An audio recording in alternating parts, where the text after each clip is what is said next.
তোমরা সবাই কেমন আছো? আজ বাইরে খুব বৃষ্টি হচ্ছিল। আর তোমরা তো সবাই জানো যে বৃষ্টি মানে খিচুড়ি।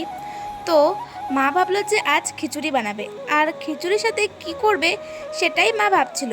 তারপরে মায়ের মনে পড়লো যে বাড়িতে লোটে মাছ আছে, তাই মা ভাবলো লোটে মাছের বড়া আর আলুর বড়া করবে। তারপরে আমি আবার বায়না ধরলাম যে মা, যখন ভোলা মাছ আছে তো ভোলা মাছেরও চপ বানাও। তো সেই কথা মতো মা এইগুলো রান্না করতে চলে আসলো। তো এখানে মা আস্তে আস্তে প্রথমে আগে খিচুড়িটা বানাচ্ছিল। খিচুড়ি রান্নার পর তারপরেই মা মাছের চপগুলো বানাচ্ছিল। তো মায়ের সাথে ভিডিও বানাতে বানাতে আমিও না এই খিচুড়ি রান্নাটা দেখছিলাম। নেক্সট টাইম আমিও এটা ট্রাই করব, আর অবশ্যই সেই ভিডিও তোমরা দেখতে পাবে।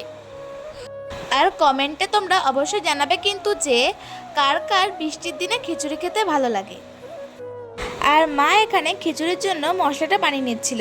আর মা যেহেতু এই খিচুড়ির জন্য যে ডালটা হয় সেই ডালটা ভেজে ধুয়ে নিয়েছিল, তার জন্য এখানে ওই ডালটা গামলা থেকে পড়ছিলই না। আর খিচুড়ির পরিমাণটা বেশি হওয়ার জন্য মা এখানে একটা কড়াইতে খিচুড়িটা ট্রান্সফার করে নিয়েছিল। তো খিচুড়ি হতে হতে মা এখানে চপগুলোর জন্য যেই মিশ্রণটা হয় সেটা বানিয়ে নিচ্ছিল।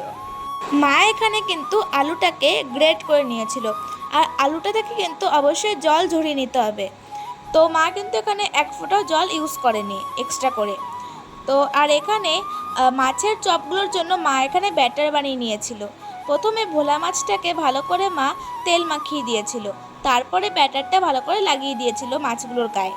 তারপরে আর লোটে মাছগুলো ওই ব্যাটারের গামলাতেই ভালো করে মাখিয়ে নিয়েছিল।